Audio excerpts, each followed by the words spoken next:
while we're talking about the US and Trump, of course, his Vice President, JD Vance. Well, Jen Psaki, who you might remember spent some time as Joe Biden's press secretary, she now does a show on MSNBC.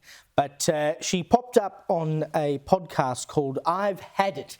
And I've had it with her, to be perfectly honest. But she goes on this podcast, I've Had It. And she talks about how scary JD Vance is. I mean, he's scarier in certain ways. He's smarter. In some ways. And he's young. Yeah. And ambitious. And ambitious. And agile in the sense that he is a chameleon who makes himself into whatever he thinks the audience wants to hear from him.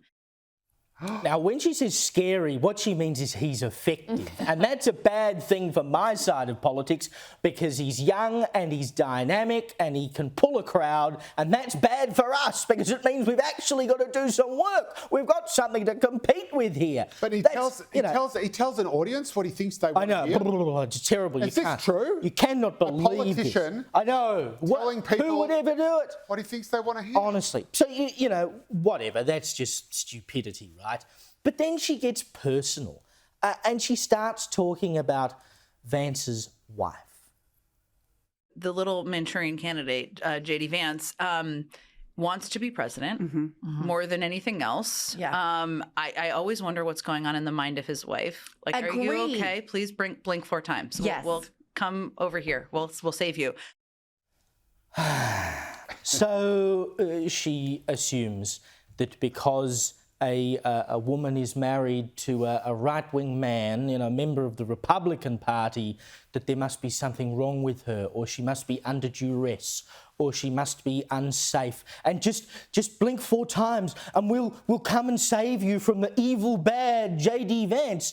Like, what the hell? Sorry, I thought they were feminists. I thought they actually believed in women's ability to think for themselves. Maybe Usha Vance is a Republican. Whoa, maybe she is actually a conservative. Maybe she does actually support her husband and doesn't feel unsafe around him. Freya, as a woman of colour, I think you'll find that she cannot be a conservative because she's a woman of colour.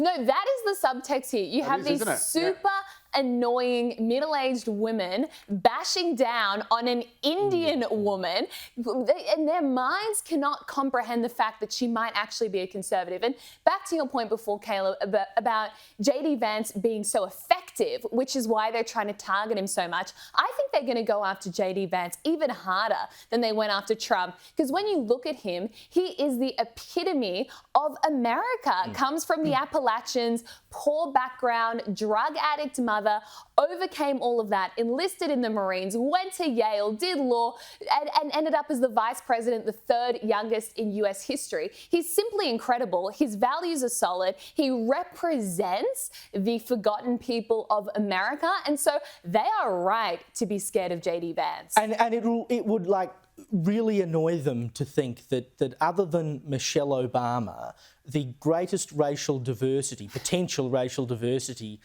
in the First Lady of the United States is going to be a Republican, an Indian woman married to a Republican. Yeah, it's amazing. And, you know, I'm sure they will go after JD Vance just as hard as they went after Donald Trump because, after all, it worked so well the last time. And these guys just do not... I mean, I've never seen any sort of political mass or morass more utterly deranged and dysfunctional than the American liberal elite. They are just so... For a bunch of people who think they're so smart and sneer at people like Trump and Vance for being stupid, they are so incredibly dumb to keep going after these ad hominem attacks thinking that it's actually going to work. They are just brain dead.